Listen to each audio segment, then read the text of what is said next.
Nous n'avons pas le temps de justifier cette affirmation. Mais frères, seulement l'épouse remplie du Saint-Esprit sera prise dans l'enlèvement. Voyez, la Bible, les autres ne seront pas perdus. Regardez, qui va juger la terre? Les saints. Daniel a dit, « Je l'ai vu s'avancer vers l'ancien des temps, et il vint accompagné de myriades de ses saints. » Pas vrai? L'enlèvement, l'Église s'en était allée. Après quoi ils sont revenus, et le jugement s'assit. Les livres furent ouverts, pas vrai? Et un autre livre fut ouvert, qui était le livre de vie, le croyant sanctifié qui n'avait pas reçu le Saint-Esprit. Jésus n'a-t-il pas enseigné que 10 vierges étaient sorties à la rencontre de l'époux, et 5 d'entre elles, ou toutes, elles étaient vierges, pures, saintes, et celles-ci s'étaient endormies et n'avaient pas reçu le Saint-Esprit. Et celles-ci avaient reçu le Saint-Esprit, elles avaient de l'huile dans leurs lampes. Et quand l'époux est venu, que la voix est venue, le cri, elles ont dit, « Oh, entrons, donnez-nous de votre huile. » Il a dit, « Allez chez ceux qui en achètent, mettez-vous en condition par la prière, recevez-le maintenant. » Mais elles ne pouvaient pas. Et pendant qu'elles y sont allées, les vierges sont entrées au souper des noces. Et elles ont été jetées dans les ténèbres du dehors, où elles pleuraient, gémissaient et grinçaient des dents. N'est-ce pas que dans Apocalypse, hier soir, au chapitre 12, avant-hier soir, il nous a été enseigné que le dragon rouge lançait de sa bouche de l'eau pour faire la guerre au reste de la postérité de la femme, qui avait foi en Dieu et qui gardait les commandements de Jésus-Christ.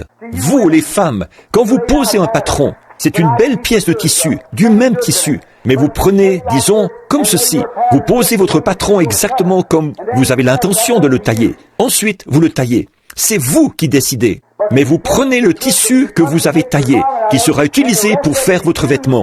Et ce qui reste servira. Ce tissu est aussi bon que le reste, mais par élection, vous avez choisi ça, pas vrai? Ce qui reste est aussi sain, est aussi bon, vaut aussi cher que le reste. Mais ce que vous avez choisi, c'est cela. Et Dieu a promis que nous allions partir dans l'enlèvement, par élection. Et la Bible dit, « Et les autres morts ne revinrent point à la vie avant 1000 ans. » Pas vrai?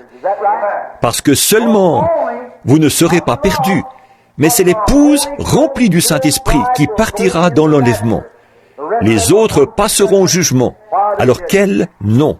Si on doit baptiser au nom de Jésus, dans ce cas, pourquoi Jésus a-t-il dit dans Matthieu 28 d'être baptisé au nom du Père, du Fils, du Saint-Esprit? C'est justement ce que je viens d'expliquer, cette question-là.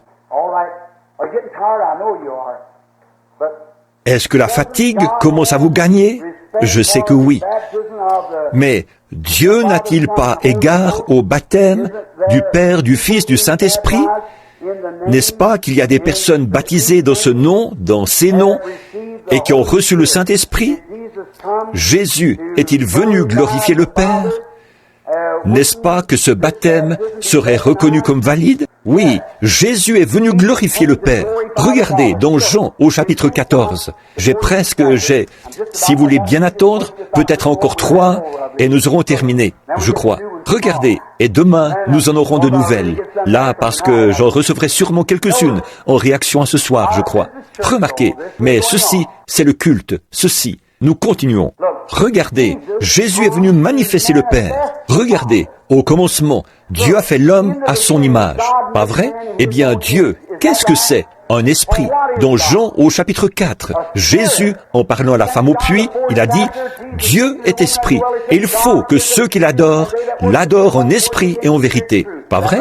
Si Dieu a fait l'homme à son image, alors quel genre d'homme a-t-il fait? Un homme esprit. Dans Genèse 2, il n'y avait pas d'homme pour cultiver le sol, et Dieu a formé l'homme de la poussière, non pas à son image à lui, mais à l'image de la vie animale.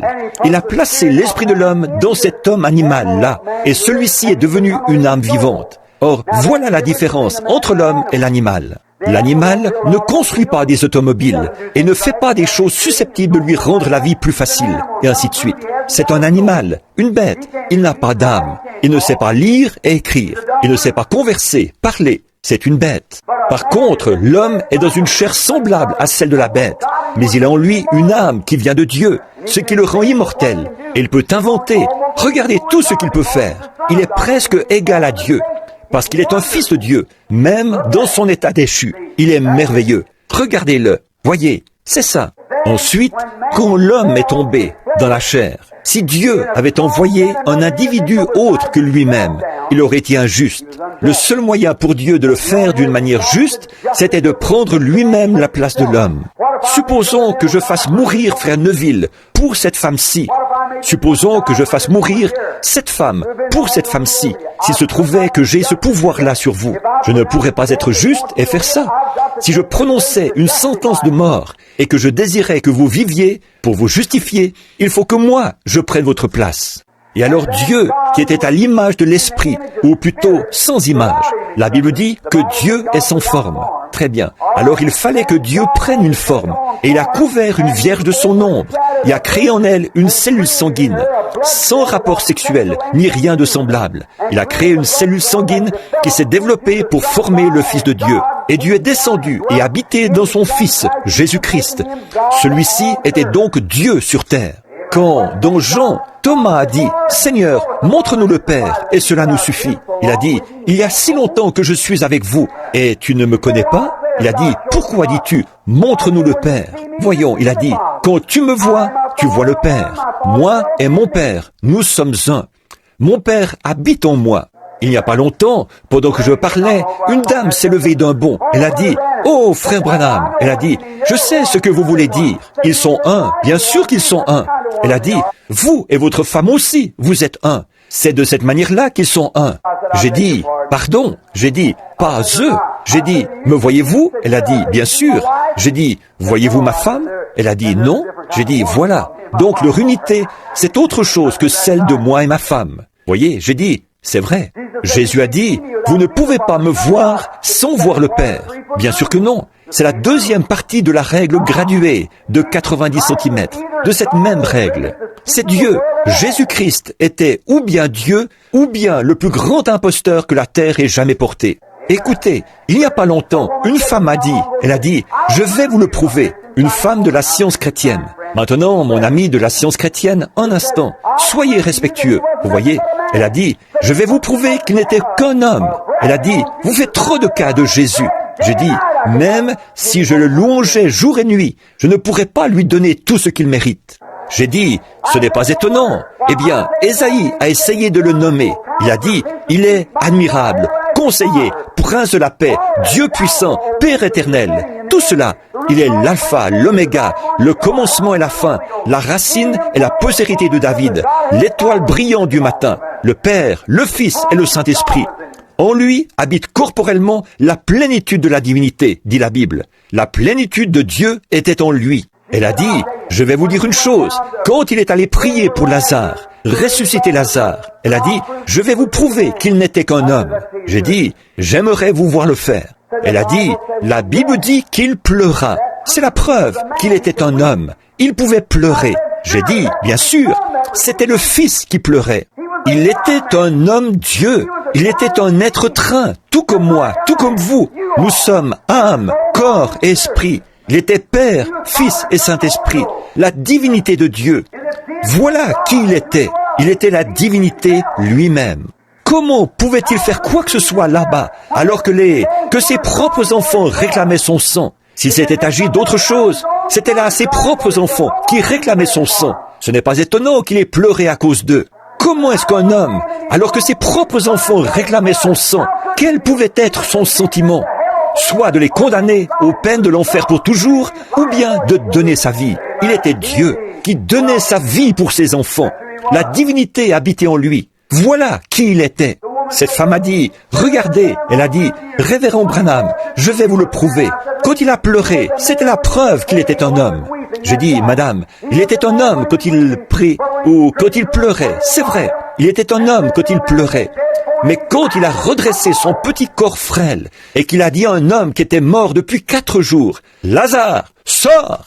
Alors, un homme qui était mort depuis 4 jours, qui se décomposait, les vers de sa peau étaient en train de le ronger. La corruption a reconnu son maître et l'âme a reconnu son créateur. Et un homme qui était mort depuis 4 jours s'est levé sur ses pieds et a repris vie. C'était là plus qu'un homme. Il était un homme quand il est descendu de la montagne ce soir-là. Il avait faim. Il a regardé un arbre, cherchant du regard quelque chose à manger. Il était un homme quand il cherchait là quelque chose à manger sur ce figuier. Mais quand il a pris 5 petits pains et 2 morceaux de poisson et qu'il a nourri 5000 personnes, c'était plus qu'un homme. C'était Dieu, là, à l'intérieur. Le seul créateur qui a pu prendre un poisson cuit et le rompre, et que ce soit toujours un poisson cuit, qui a pris du pain cuit et l'a rompu. Quelle sorte d'atome a-t-il mis en mouvement? Alléluia! Il était Dieu, le créateur des atomes et de toutes choses. C'était là plus qu'un homme. Il était un homme quand il était là-bas, sur ce bateau, ce soir-là, après avoir prêché toute la journée et guéri les malades. Il était tellement fatigué que 10 000 démons de la mer s'étaient jurés de le noyer. Ce petit bateau là-bas, agité dans tous les sens comme un bouchon de liège, les grandes vagues qui arrivaient comme un éclair de tous côtés. Et lui, il était couché là, tellement fatigué que ces vagues ne l'ont pas réveillé. Les démons étaient rugissants. Ils disaient, maintenant, on va la voir pendant qu'il dort. Mais quand il s'est réveillé, qu'il s'est réveillé là-bas, il était un homme, il était tellement fatigué. Mais quand il a posé le pied sur le bastingage du bateau, qu'il a regardé, qu'il a dit « Silence, tais-toi !» et que les vents et les vagues lui ont obéi. C'était plus qu'un homme. C'était Dieu, le Créateur, qui a fait les cieux. Ce n'est pas étonnant que l'apôtre ait dit « Quel est donc celui-ci à qui obéissent même les vents et la mer ?» C'était plus qu'un homme, c'était Dieu. Il était un homme quand on l'a cloué à la croix comme sacrifice pour ôter le péché. Il était un homme à qui on a enfoncé des clous dans la main. Il était un homme qu'on a couronné d'épines. Il était un homme couvert des crachats moqueurs des soldats. Il était un homme qui était brisé, meurtri, blessé. Il était un homme. Il était un homme quand il s'est écrié « Mon Dieu, pourquoi m'as-tu abandonné ?» Il était un homme qui appelait à l'aide. Mais le matin de Pâques, quand les sceaux de la mort ont été rompus là-bas au sépulcre, c'était plus qu'un homme. Il a prouvé qu'il était Dieu. Par sa vie, il m'a aimé. Par sa mort, il m'a sauvé. Par son ensevelissement, il a emporté mes péchés au loin. Par sa résurrection, il a justifié gratuitement pour toujours. Un jour, il reviendra. Ô jour glorieux! Oh, alors que les rochers se fondaient et que les cieux s'assombrissaient, mon sauveur courba la tête et mourut. Le voile déchiré révéla le chemin vers les joies du ciel et le jour sans fin. Ce n'est pas étonnant qu'Eddie Perronnet se soit écrié, que tous acclament la puissance du nom de Jésus, que les anges se prosternent devant lui, apportez le diadème royal et couronnez-le Seigneur de tous. C'est cette personne extraordinaire, le Seigneur Jésus. Il était Jéhovah, Dieu voilé dans une chair. La Bible dit, quoi que vous fassiez, en parole ou en œuvre, faites tout en son nom. La Bible dit, toute la famille dans les cieux se nomme Jésus, et toute la famille sur la terre se nomme Jésus. Prions en son nom, vivons en son nom, enseignons en son nom, mourons en son nom, soyons ensevelis en son nom, soyons baptisés en son nom, ressuscitons en son nom. Allons au ciel en son nom. Voilà son nom. Et son épouse se nomme Madame Jésus. Il fera sortir du milieu des nations un peuple à cause de son nom. Et je ne suis pas unitaire. Non, monsieur. Vous, les trinitaires, débarrassez-vous de cette idée-là. Je ne suis pas unitaire. Non, monsieur. Je ne suis ni unitaire ni trinitaire. Je crois ce que dit la Bible. C'est exact. Amen. J'en mettrai sur une seule question. Qu'est-ce que c'était déjà? Est-ce que j'ai vidé la question? Ou, voyons un peu, qu'est-ce que c'était? Oh oui, c'est ça, à propos de comment le Père était en Christ. Il était un homme. Il était un homme Dieu. L'Église pentecôtiste ne baptise-t-elle pas au nom du Père, du Fils et du Saint-Esprit? Certaines d'entre elles. Si quelqu'un meurt sans avoir le baptême du Saint-Esprit, sera-t-il perdu? Non, monsieur. S'il est un croyant, il reviendra à la résurrection, à la seconde résurrection. S'il a le baptême, il aura part à la première résurrection. Bon, là, il faut presque me croire sur parole. Si ce n'est pas satisfaisant, alors vous n'avez qu'à me le demander. Je vous fournirai des références bibliques. C'est que j'essaie de répondre encore à 2 ou 3 questions ici. Ensuite, nous aurons terminé. Frère Bill, la Bible dit-elle quelque chose à propos des jeux d'argent? Oui, elle en parle, mais je ne pourrais pas citer le passage en ce moment. Je sais que les soldats ont tiré ses vêtements au sort, et ainsi de suite, mais je ne pourrais vous dire. Pourriez-vous, s'il vous plaît, expliquer 1 Corinthiens 15, 29? S'il te plaît, trouve-moi ça, Frère Neville, là, 1 Corinthiens 15, 29. Nous allons trouver ça. Bon, et peut-être que demain, je pourrai revenir là-dessus pour vous. Par exemple, sur ces lettres-là. Comment déchiffrer cela? Vicarius Filii Dei. Si vous le désirez, faites-le moi savoir. La prophétie d'Ézéchiel 38 et 39 s'accomplira-t-elle avant l'enlèvement? Je ne pense pas. Je pense que ce que nous attendons maintenant, la prochaine chose, c'est l'enlèvement de l'Église. Et ça, alors, quand Gog et Magog descendent, ça, ce sont les armées russes qui arrivent. Regardez, Monsieur Bohanon, qui était autrefois directeur de l'entreprise de service public, un très bon chrétien. Un jour, il m'a parlé. Il a dit, « Billy, j'ai essayé de lire et j'ai essayé de demander à mon pasteur d'expliquer l'Apocalypse. » Il a dit, « Nous avons pris cela et nous avons tout confondu. » Il a dit, « Jean a dû manger quelque chose ce soir-là. » Et il a fait un rêve. J'ai dit, « Monsieur Bohanon, honte à vous. » Il a dit, « Eh bien, personne ne peut comprendre cela. » J'ai dit, « Non, aucun homme naturel, mais le Saint-Esprit peut le révéler. » Il a dit, « Eh bien, regarde Billy. » Il a dit, « L'épouse se tenait sur le mont Sinaï. Et ici, l'eau était lancée de la bouche du dragon pour faire la guerre à l'épouse. Et l'épouse était dans le ciel au même moment. Va donc comprendre. » J'ai dit, « Monsieur Bohanon, tout ce que vous avez fait, c'est que vous avez confondu 3 choses différentes. Ce que vous appelez là l'épouse. Vous appelez les 144 000 qui se tenaient avec l'agneau sur le mont Sinaï l'épouse. Ils ne l'étaient pas. Vous appelez ceux à qui il a lancé de sa bouche de l'eau pour leur faire la guerre. Le reste de la postérité de la femme, ce n'était pas l'épouse. Eux, c'est ce qui restait. L'épouse était dans le ciel. Les 144 000 étaient là. Et le chrétien de nom, ici, allait subir la persécution. C'est exact. Maintenant, lis, frère, si tu l'as. Autrement, que feraient ceux qui se font baptiser pour les morts? Si les morts ne ressuscitent absolument pas, pourquoi se font-ils baptiser pour eux? Bon, maintenant, frère, il y a un groupe de gens qui croient ça, qui baptisent pour les morts. Ce sont les Mormons. Et j'ai été dans leur temple, bien des fois. Ce sont des gens très bien. Il se peut que vous soyez Mormon, là. Je ne cherche pas à vous blesser. Mais, mon cher ami, vous ne pouvez pas vous faire baptiser pour votre père. C'était à lui d'accomplir cet acte-là. L'arbre tombe du côté où il penche. C'est Paul qui parlait ici. Il parlait du mort, Jésus-Christ. Si les morts ne ressuscitent pas, pourquoi vous faites-vous baptiser au nom de Jésus-Christ? Alors, si les morts ne ressuscitent pas, vous voyez ce que je veux dire? Alors il a dit, si les morts ne ressuscitent pas, mangeons, buvons et réjouissons-nous, car demain nous mourrons. Mais il poursuit en rendant gloire à Dieu pour la résurrection des morts. Et nous sommes baptisés pour Jésus-Christ en sa mort, son ensevelissement et sa résurrection. Voilà pourquoi nous sommes baptisés pour les morts. Très bien. Je crois que là, il ne reste peut-être qu'une question après celle-ci. Frère Bill, s'il vous plaît, dites-moi comment obtenir le baptême du Saint-Esprit. Est-ce par la prière, par une vie abandonnée à Dieu, ou en l'acceptant comme nous acceptons la guérison?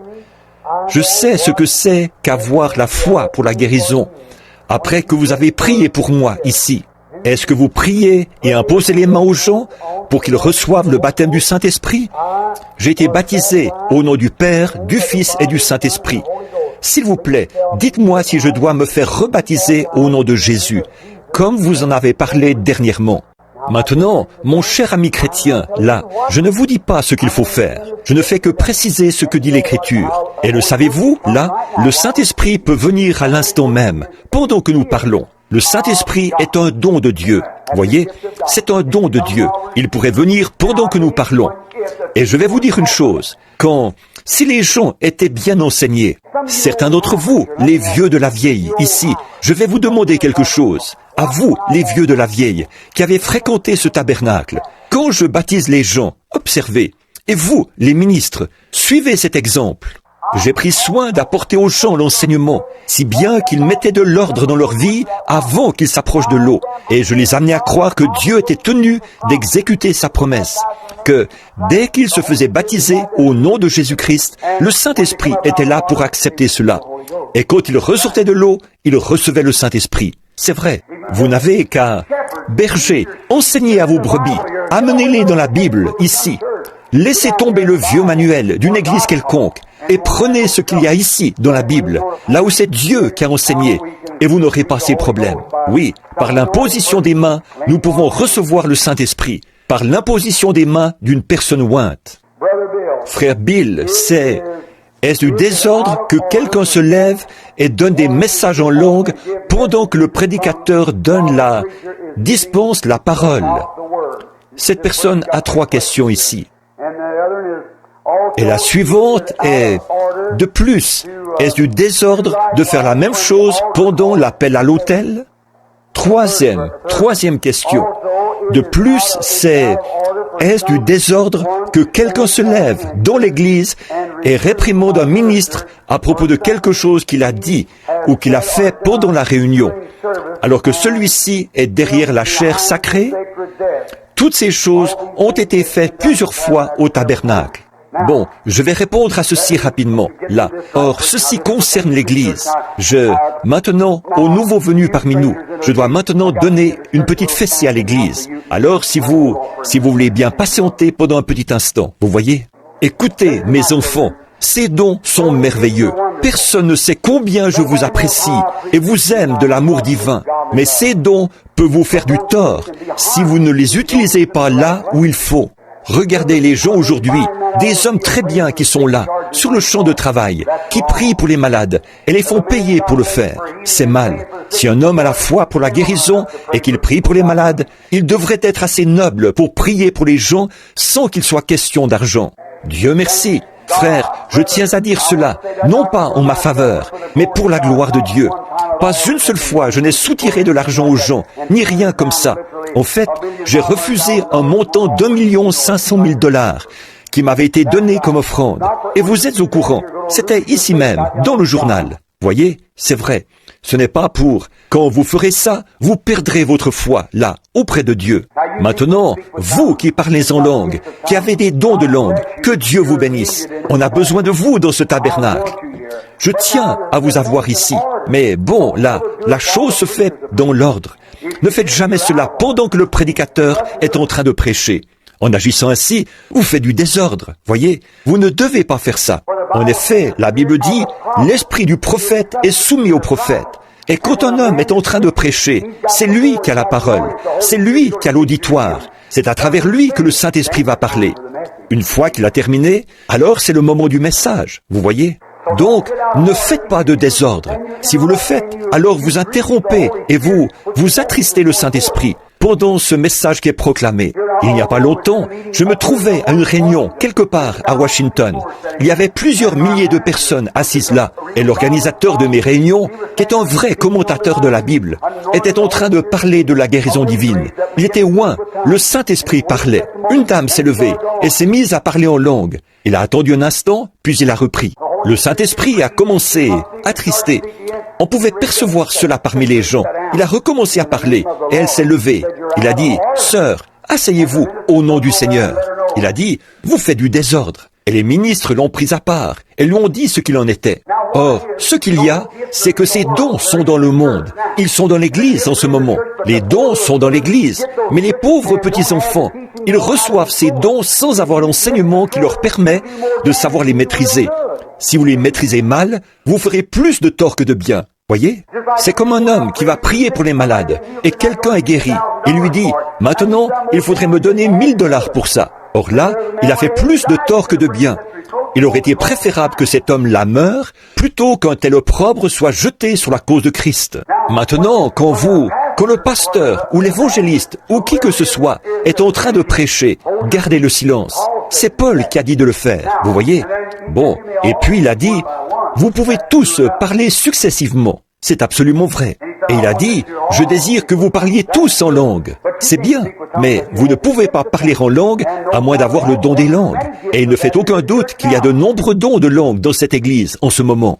Il y a de nombreux dons de langue là-bas, dans l'église méthodiste. Il y a de nombreux dons de langue là-bas, dans l'église baptiste. Si seulement on prêchait de sorte que ces dons entrent en action. Comment? Si vous mettez une semence en terre et que vous ne la cultivez pas, qu'arrivera-t-il? Vous voyez, elle va rester là, dans la terre sèche. Elle va pourrir. Elle ne produira rien de bon. Ces dons ont toujours été dans l'Église. Mais ce n'est que maintenant que l'eau s'est mise à descendre, la pluie pentecôtiste, pour les arroser et produire du fruit. Maintenant, utilisez-les là où il faut. Maintenant, il est dit, eh bien, je crois que la question suivante, là, c'était, cette personne demandait, elle a dit, quand on fait un appel à l'autel? Non, pas à ce moment-là. Je ne pense pas. Si vous remarquez, et si vous prenez dans Corinthiens et que vous lisez ça, certains d'entre vous ici, si vous avez les dons du parler en langue, alors faites attention. Dans la Bible, quand ils avaient, après la réunion, la bénédiction de Dieu qui descendait sur l'assemblée, c'est là qu'ils se mettaient à parler, c'est là qu'ils se mettaient à glorifier Dieu. Et chaque fois, c'était un message adressé directement à quelqu'un. Et non pas, il faut faire très attention là. Voyez, ce n'est pas quelque chose qui est simplement poussé par la chair. Ce sera un message adressé à quelqu'un, disant à quelqu'un de faire quelque chose, ou bien quelque chose qui servira à édifier l'Église. Ce sera quelque chose qui servira à glorifier l'Église. C'est ainsi que les pentecôtistes ont jeté l'opprobre sur leur nom, le nom même de Pentecôte. Vous pouvez le mentionner, et les gens s'éloignent en disant « Quel non-sens !» parce qu'ils ont vu beaucoup d'excitation. Alors que ces gens, ils étaient sincères, mais ils n'avaient pas reçu l'enseignement. Paul a dit, quand je viendrai chez l'église pentecôtiste, là-bas, il a dit, j'y mettrai de l'ordre. Il faut que ce soit en ordre. Tout doit être fait avec ordre, exactement comme le Saint-Esprit l'a ordonné. Donc, il a dit, or, si on entre et que vous vous mettez tous à parler en langue, qu'un simple auditeur entre, il dira, mais vous êtes tous fous. Et il ressortira. C'est exactement ce que fait l'église pentecôtiste. Il a dit, mais si, au lieu de cela, l'un de vous prophétise et révèle les secrets de quelque chose, si l'un de vous est prophète, autrement dit, il a dit, alors, n'est-ce pas que les gens tomberont sur leur face et diront que Dieu est au milieu de vous?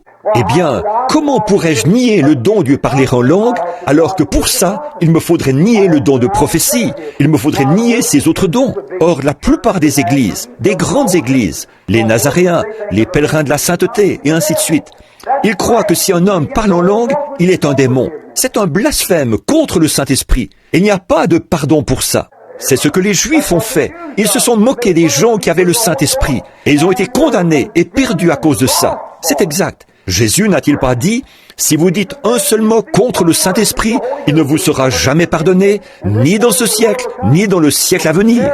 Alors, soyez prudents. Si vous ne comprenez pas, restez tranquille. Et vous, qui avez le Saint-Esprit, et qui avez été appelés à remplir des fonctions, docteur, maintenant, pouvez-vous imaginer, je suis ici, en train d'essayer d'apporter un enseignement. Et voici un homme qui se lève d'un bond et vient se mettre à enseigner à côté de moi, au même moment. Alors qu'un autre homme est là, en train de chanter un chant de jubilé. Eh bien, quelle confusion! Eh bien, c'est pareil pour le parler en langue. Que ce soit fait avec ordre, selon que l'Esprit le donnera, vous pourrez alors parler en langue. Maintenant vous dites, eh bien, frère Branham, je ne peux pas m'en empêcher. Oh, si, vous pouvez. Paul a dit que vous le pouviez. Il a dit, si l'un de vous, parmi vous, parle en langue, et qu'il n'y a pas d'interprète, qu'il se taise. Peu importe combien grand est le désir de parler, taisez-vous. C'est un don, frère. Je prie que Dieu me permette de faire des réunions de réveil ici, un de ces jours, pour que nous puissions vous présenter ces choses-là en profondeur. Vous voyez, là, vous pourrez voir que c'est un don, et ce don, il veut se manifester tout le temps, voyez, mais il vous faut avoir là la sagesse du Saint-Esprit, afin de savoir quand et comment faire entrer ce don en action. Et vous dites, eh bien, gloire à Dieu, la Bible dit qu'après que le Saint-Esprit est venu, on n'a pas besoin qu'on nous enseigne. Le docteur, c'est lui-même. Oh frère, comment pouvez-vous être aussi puéril en lisant l'écrit? Dans ce cas, pourquoi le Saint-Esprit a-t-il établi des docteurs dans l'Église? Vous dites, je n'ai besoin de personne pour m'enseigner. C'est le Saint-Esprit qui m'enseigne. Il le fait au moyen d'un docteur. Il a établi des docteurs dans l'Église. Il a dit, tous sont-ils docteurs? Tous sont-ils apôtres? Tous sont-ils des dons de guérison? Le Saint-Esprit a établi ces choses dans l'Église et il les met toutes en action. Chacune entre en action avec ordre. Bon, c'est exactement comme mon pied. L'un d'eux qui dit, je m'en vais dans cette direction-ci. L'autre qui dit, je m'en vais dans cette direction-là. Maintenant, qu'est-ce que vous allez faire? La main qui dit, je vais monter, et l'autre qui va dans cette autre direction. Dans quel état va se retrouver le corps? Voyez? Bon, mais si la pensée ici dit, pied, avance, et tous les deux, main, suis-les. Tête, reste bien droite. Bras, faites la même chose. Tout marche dans l'harmonie. Maintenant, une fois arrivé là, je n'ai pas encore utilisé mes bras. Là, les pieds ont fait leur devoir. Le pasteur a fini de prêcher. Maintenant, bras, faites votre devoir. Vous voyez ce que je veux dire? Eh bien, mais supposons que les bras se tendent comme ceci. Oh, mais où est-ce? Pendant que les pieds sont en train de prêcher. Vous voyez, vous n'y êtes pas encore. Garde le silence, bras. Un peu plus tard, ce sera le moment où tu seras utilisé. Attends d'en arriver là. Vous voyez ce que je veux dire? Voilà le don de l'Esprit à l'œuvre. J'aime le Seigneur. Pas vous? Amen. Écoutez, je sais une chose dont je peux témoigner en votre faveur. Vous avez vraiment beaucoup de patience. Il est 22h20. Maintenant, mes amis, regardez. Comme ceci, là, ces questions, j'y ai répondu de mon mieux. J'étais obligé de répondre en vitesse à bon nombre d'entre elles. Comme ça. Si vous n'êtes pas d'accord sur ces choses, ne vous fâchez pas avec moi. Soyez mon frère. Vous voyez, je vous aime. Et si je dis ces choses, c'est uniquement parce que c'est ce qui est dans mon cœur. C'est ce que je crois. Et c'est de cette manière que je l'explique. Et c'est de cette manière que je l'apporte, en prenant la Bible. Maintenant, si vous dites, frère Branham, je ne le crois vraiment pas de cette manière, ce sera tout à fait en ordre. Vous voyez, jamais nous ne penserons que ça change quoi que ce soit. Nous continuerons à être des frères et des amis. Et si vous dites, eh bien, moi, je crois que si je fais partie de l'église méthodiste ou de l'église baptiste, je serai sauvé quand même. Très bien, frère, c'est tout à fait en ordre. Je vous appelle toujours mon frère, parce que vous croyez en Jésus-Christ. Voyez, c'est vrai. Donc, nous serons des frères et des amis quand même. Mais je suis simplement en train de préciser à cette église, pendant ces quelques jours, la position doctrinale de cette église. Voyez, voilà la position que soutient cette église. Et s'il y a ici un diacre qui ne croit pas au baptême au nom de Jésus-Christ et au baptême du Saint-Esprit, ni à la manifestation des dons de l'Esprit, ce diacre, pendant que je me tiens ici même, ne mérite pas de se trouver dans l'église tant qu'il ne sera pas redressé. C'est tout à fait exact. Et le conseil doit veiller à cela. C'est exact. Cette église n'est pas dirigée par des diacres. Cette église est dirigée uniquement par la Bible et par le Saint-Esprit. Oui, monsieur. Donc, ces choses, nous croyons qu'elles sont la doctrine de cette église. Nous n'avons pas de membres du tout. Personne ici n'est un membre. Par contre, tous ceux qui viennent ici sont membres, car nous croyons que nous sommes tous membres d'un seul corps, par le baptême du Saint-Esprit. Et nous vous contraignons, mon cher frère chrétien ou ma chère sœur chrétienne, à être baptisés au nom de Jésus-Christ et à recevoir le Saint-Esprit. Si vous avez déjà reçu le Saint-Esprit, après avoir été baptisés au nom du Père, du Fils et du Saint-Esprit, que Dieu vous bénisse. Vous dites, frère Branham, que dois-je faire à ce sujet? La réponse à cette question a été donnée. Je ne peux dire que ce que Paul a dit. Il faut vous faire rebaptiser. Maintenant, regardez bien. Dans Actes, lisez ceci. Galates 1:9. Notez-le, vous qui notez ces choses. Paul a dit, l'homme même qui avait dit ceci, c'est lui qui a enseigné cette chose. Maintenant, croyez-vous cela? Est-ce vrai? Paul leur a dit qu'ils devaient se faire rebaptiser au nom de Jésus-Christ. Et Paul a dit, si un ange du ciel, Galates 1:8, si un ange du ciel vous enseignait autre chose que ceci, qu'il soit pour vous un anathème, quand même il serait archevêque, quand même il serait pape, quand même il serait ministre, quand même il serait prophète, quand même il serait révérend, quand même il serait un ange du ciel, qui qu'il soit. Il a dit, s'il enseigne autre chose que ceci, qu'il soit pour vous un anathème. Pas vrai? Et il l'a répété. De nouveau, il a dit, je l'ai dit précédemment, et je le répète, s'il enseigne autre chose que ceci, qu'il soit anathème. Pas vrai? Alors, que le Seigneur vous bénisse. Je l'ai lu dans la parole, c'est à vous de prendre votre décision. Maintenant, combien aime ce bon vieux cantique? Ma foi regarde à toi, toi, agneau du calvaire, sauveur divin, écoute ma prière, enlève toute ma culpabilité, que je sois dès ce jour entier à toi. Je voudrais vous demander quelque chose, à vous, dans cette église. Je suis un homme qui se meurt, en train de prêcher à des hommes qui se meurent. Et je suis conscient que ce sermon est peut-être le tout dernier que je prêcherai. J'essaie de prêcher chacun de mes sermons comme si c'était mon dernier, comme un homme qui se meurt et qui s'adresse à des hommes qui se meurent. Maintenant, je vous demande, à vous, mes frères et mes concitoyens de cette ville et de ce pays, avez-vous vraiment le sentiment que vous avez besoin d'une marche plus rapprochée avec Dieu après ces réunions? Que Dieu vous bénisse. Moi qui suis votre frère qui vous parle, la prière sincère que je fais pour vous, c'est que vous receviez cette marche plus rapprochée avec Dieu. Et qu'au jour du jugement, alors que de ces soirées où j'ai prêché, il y aura comme un grand enregistrement qui sera passé ce jour-là. Ma voix retentira et je devrai me tenir là et rendre compte de mes paroles, car celles-ci me béniront ou bien me condamneront ce jour-là. Et ces paroles ont été les miennes depuis les 20 et quelques dernières années. En effet, tout jeune, âgé d'une vingtaine d'années, je prêchais l'Évangile et j'ai maintenant 45 ans. Et je n'ai jamais modifié cela en rien, parce qu'il n'y a rien que je puisse modifier, puisque la Bible reste pareille. J'ai enraciné cela dans des évêques et tout le reste, et je n'ai encore jamais vu un seul d'entre eux qui ait pu dire le contraire de cela, en se rapportant à la parole. Ils disent, mais bon, ce prêtre ici, il y a quelques jours, il disait, « Révérend Branham, pour nous, ce n'est pas la Bible qui compte, pour nous, c'est l'Église. » Alors, on ne peut pas parler avec cet homme-là. Par contre, si vous prenez la Bible pour base, là, c'est autre chose. Voyez? Je prie que Dieu, chacun de mes amis catholiques qui sont ici, et chacun de mes amis protestants, et même, ils ne sont pas plus, si quelques, je vous aime vraiment tous. Et Dieu sait si c'est vrai ou pas. Observez, dans la ligne de prière, quand il y a les aveugles et les boiteux, il ne dit pas catholique. Voici un homme, assis ici même, sur l'est, ici même, un catholique qui se mourait, rongé par le cancer. Il est venu chez moi, et le Saint-Esprit est descendu sur lui, l'a guéri de ce cancer. Il ne lui a jamais dit s'il était catholique ou pas. Je ne lui en ai pas soufflé mot.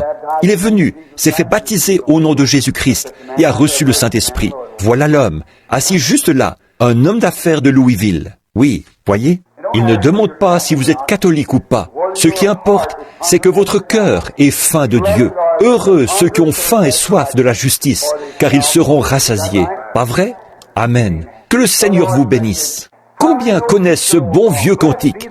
Béni soit le lien. Combien de personnes ici sont âgées de plus de 40 ans? Levez la main avec moi et dites, je me rappelle ce vieux cantique de 40 ans en arrière. Béni soit le lien. Béni soit le lien qui nous unit en Christ, le saint amour, l'amour divin, que verse en nous l'Esprit. Vous aimez ces vieux cantiques, n'est-ce pas? Écoutez, je veux dire ceci. Si nous avions plus de ces vieux cantiques, au lieu de toute cette excitation que nous avons, je crois que l'Église serait dans une meilleure situation. J'aime ces bons vieux cantiques qui ont été composés par le Saint-Esprit. Ces vieux de la vieille. Autrefois, je me rappelle, un vieil homme de couleur avait l'habitude de s'asseoir derrière la maison, là-bas, dans les montagnes du Kentucky. Quand il était abattu, il s'asseyait sur ce vieux tronc d'arbre, et il tambourinait sur ce tronc d'arbre. Je me rappelle très bien de lui. Il avait une petite couronne de cheveux blancs.